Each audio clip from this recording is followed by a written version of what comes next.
La sonrisa, la magia, la emoción que sentías al verle, el pelo al viento, la elegancia, el miedo que sembraba en cada rival, la samba, la seda, el desenfado con el que jugaba. Para él, el fútbol nunca fue solo ganar o perder, sino disfrutar cada instante en el campo y convertir el juego bonito en un auténtico espectáculo lleno de magia.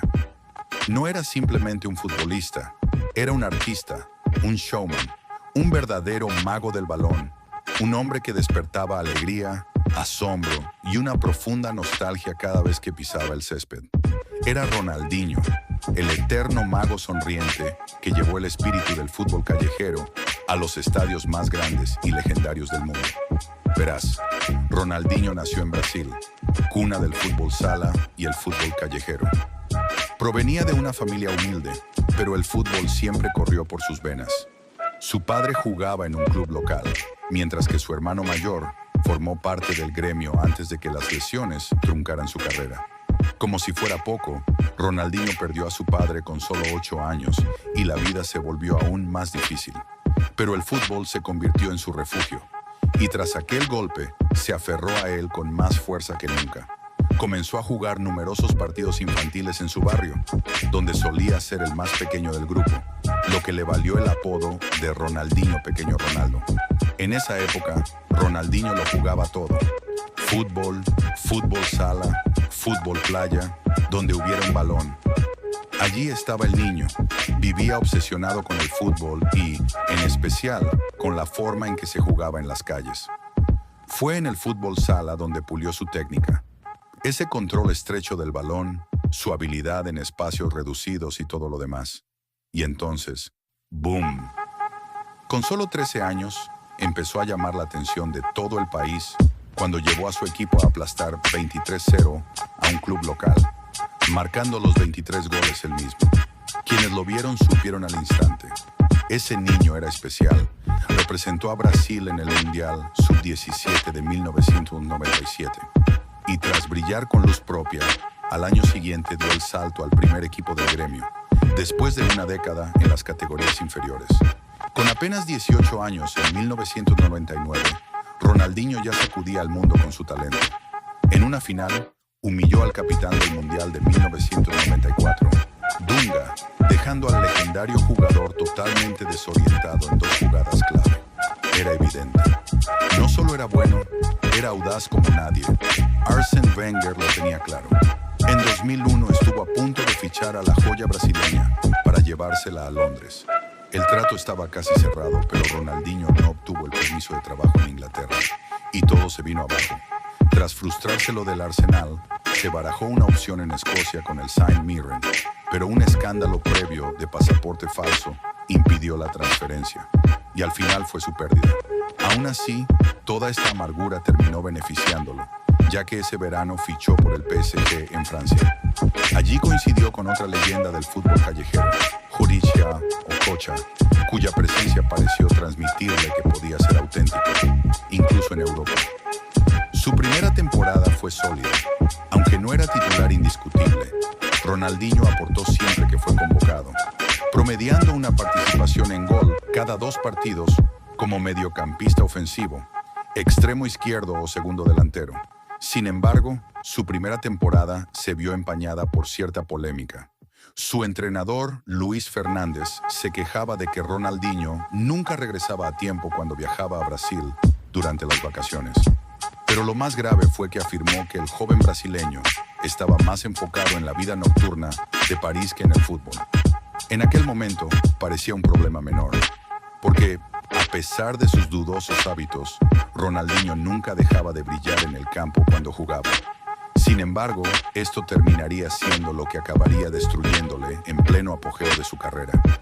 Pero por entonces, aún estaba en la cima del mundo y llevó ese impulso hasta el Mundial aquel verano. En Brasil formó una asociación letal con Ronaldo y Rivaldo, conocida como los 3R, y juntos sacudieron al mundo. Era el primer Mundial de Ronaldinho, pero nadie lo habría imaginado por cómo jugó. Participó directamente en 5 goles en 5 partidos, incluyendo uno de los mejores goles de falta en la historia del torneo, que anotó contra Inglaterra, Con una magistral curvatura, envió el balón desde 40 metros para darle la victoria a Brasil y clasificarlos a las semifinales. Curiosamente, solo 7 minutos después, fue expulsado, por lo que se perdió la semifinal. Pero regresó para la final y ayudó a Brasil a vencer a Alemania, alzando así su 5º trofeo mundial y consolidándose como la selección más exitosa en la historia del torneo. Ronaldinho fue incluido en el equipo estrella del mundial, así que volvió al PSG sintiéndose realmente imparable. De hecho, antes de la temporada 2000-2003, incluso le otorgaron la camiseta número 10 en su club. Y con un dorsal tan emblemático a sus espaldas, comenzó a jugar con mucha más libertad y disfrute esa temporada. Ganó el premio al gol de la temporada por su increíble tanto contra el Guingamp, donde combinó una finta corporal, regates, y un suave toque para llevar el balón desde el centro del campo hasta meterlo en la red. Eran jugadas que solo veíamos en el fútbol callejero, pero este joven las estaba llevando a los estadios de Europa.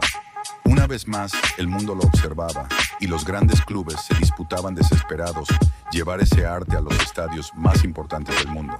En 2003, el recién elegido presidente del Barcelona, Joan Laporta, declaró que su intención era llevar al club a la vanguardia del mundo del fútbol y lo lograría fichando a uno de 3 jugadores: Thierry Henry, David Beckham o Ronaldinho. Henry permaneció en el Arsenal, mientras que Beckham se trasladó al Real Madrid ese verano, lo que obligó a Laporta a centrarse en Ronaldinho. El Manchester United también estaba interesado, pero el Barcelona superó su oferta y finalmente pagó 30 millones de euros por el brasileño, una suma que terminaría siendo un auténtico regalo.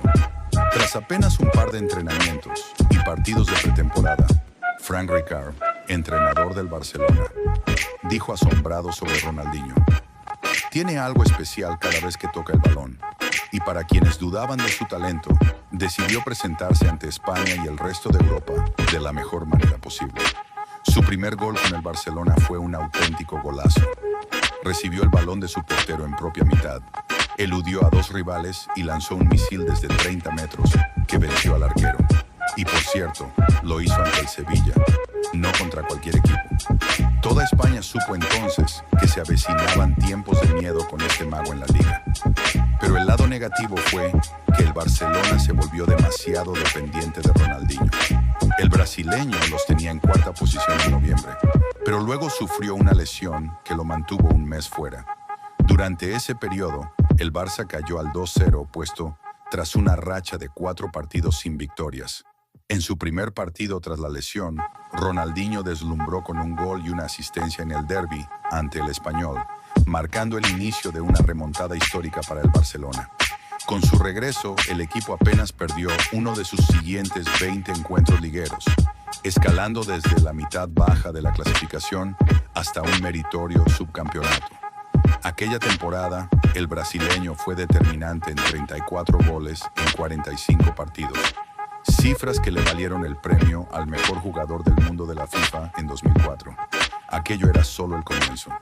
La siguiente temporada fue clave para que el Barcelona conquistara la liga, manteniéndose como líder imbatible desde octubre hasta el final del campeonato. También nos dio hasta los octavos de final de la Champions League, donde firmó uno de los goles más memorables de la competición ante el Chelsea, rodeado por 5 rivales. Aún así, encontró la manera de batir al portero desde fuera del área. Era este tipo de magia lo que lo hacía único. No solo era decisivo, sino que Ronaldinho convertía cada partido en un espectáculo. Su habilidad y creatividad enamoraron a millones. Hasta su capitán en el Barcelona le rindió el mayor de los elogios. Carles Puyol afirmó: el mejor halago que puedo hacerle es que le devolvió a Barcelona su alma. Nos hizo volver a sonreír. Su sonrisa contagiosa lo definía, suficiente a la afición culé, el honor de coronar a su propio sucesor. El 1 de mayo de 2005, Ronaldinho regaló una asistencia inolvidable para el primer gol de Lionel Messi con el Barcelona. Hoy, aquel momento se siente como un traspaso de mando histórico, pero el mago brasileño aún guardaba un último regalo para el Camp Nou. Antes de eso, por sus increíbles actuaciones en la temporada 2004-2005, se llevó todos los premios. Ganó el primer FIFA Pro Jugador Mundial del Año. Fue nombrado Jugador Mundial de la FIFA por segunda vez, convirtiéndose en el tercer futbolista después de Ronaldo y Zidane en ganarlo más de una vez. Y luego lo coronó todo con su primer y único Balón de Oro. Fue su mejor temporada a nivel individual. Pero como equipo, la campaña 2005-2006 fue aún mejor. Y la comenzó con una de las mejores actuaciones de la historia en un clásico.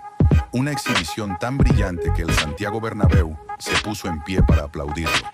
Algo que rara vez ocurre. De hecho, antes que Ronaldinho, solo Diego Maradona, otro jugador del Barcelona, había recibido una ovación de los aficionados del Real Madrid en el Bernabéu. Eso por sí solo demostró no solo lo grande, sino también lo querido que era Ronaldinho. Era un jugador sin ningún detractor. Esa misma temporada ayudaría al Barcelona a ganar su primer título de Champions League en 14 años, contribuyendo directamente a 11 goles en sus 12 apariciones en la competición. En la final contra el Arsenal fue decisivo como siempre. Incluso fue su pase a Eto'o el que provocó la tarjeta roja a Jens Lehmann. Todos esperaban que volviera a ganar el Balón de Oro ese año, pero Brasil fue eliminado en cuartos de final del Mundial, perjudicando las posibilidades de Ronaldinho. Finalmente quedó cuarto en el Balón de Oro y tercero en el premio al jugador mundial de la FIFA, superado solo por jugadores de Italia y Francia, ambos finalistas del Mundial ese año. La realidad es que desde su llegada al Barcelona hasta 2006, Ronaldinho fue simplemente imparable. Incluso la temporada 2006-2007 fue brillante. Participó directamente en 37 goles en 49 partidos y seguía siendo tan espectacular como siempre. Pero ya se empezaba a vislumbrar que había un nuevo príncipe en la ciudad. Lionel Messi había florecido y destronado a Ronaldinho para convertirse en el líder del Barcelona. En 2007 terminó segundo en el jugador mundial de la FIFA y tercero en el Balón de Oro. Ronaldinho, mientras tanto, quedó quinto y 10º, respectivamente. Esto marcó, en cierta forma, el inicio de una nueva era en el club. Sin embargo, no hubo cambios drásticos hasta 2008, cuando el Barcelona contrató a un entonces desconocido entrenador llamado Pep Guardiola. Una de las primeras decisiones del joven técnico fue deshacerse de Ronaldinho, algo que sorprendió a muchos. El brasileño seguía siendo uno de los mejores jugadores del mundo. ¿Por qué un entrenador sin experiencia tomaría una decisión así? Tras 3 años de total dedicación al fútbol en el Barcelona, Ronaldinho volvió a su vida nocturna y comenzó a descuidar los entrenamientos. Guardiola lo notó y decidió poner al brasileño en el mercado, pues no quería que influyera en un Lionel Messi aún joven e impresionable. Cabe recordar que Ronaldinho solo tenía 28 años en ese momento, así que su declive no tuvo nada que ver con la edad. Fue simplemente su afición desmedida por la vida nocturna, lo que le costó su lugar en la cima del fútbol mundial. Como bien sabes, prescindir de él en ese momento terminó siendo la mejor decisión para el Barcelona, que al año siguiente lograría el histórico y soñado sextete. A pesar de su evidente declive por los excesos nocturnos, Ronaldinho seguía siendo codiciado por varios grandes clubes europeos. El Manchester City llegó a ofrecer 25,5 millones de libras y un salario de 200 libras semanales, una cifra desorbitada para 2008. Sin embargo, el brasileño rechazó la oferta y optó por fichar por el AC Milan. En el Milan se sumergió aún más en la vida de fiestas, alcohol y diversión nocturna, lo que aceleró drásticamente su declive. Para los 30 años ya había regresado a Brasil, donde jugó con Flamengo, Atlético Mineiro y Fluminense, antes de retirarse del fútbol profesional en 2015. Posteriormente, se marchó a India para disfrutar del fútbol sala durante un tiempo. Puede que su final no fuera tan glorioso, pero solo mencionar su nombre siempre arrancará sonrisas a los aficionados del fútbol en cualquier rincón del mundo. Incluso cuando en 2020 acabó en prisión por intentar entrar a Paraguay con un pasaporte falso, alegró a sus compañeros de celda participando en un torneo de fútbol sala carcelario y ayudando a su equipo a ganar 11-2. Como era de esperar, Ronaldinho participó en los 11 goles. Esto define perfectamente a Ronaldinho. El dinero, el éxito y la fama fueron solo complementos.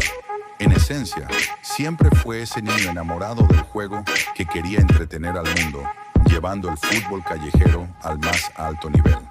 Y en ese sentido, puede decirse que fue más exitoso que cualquier otro futbolista en la historia.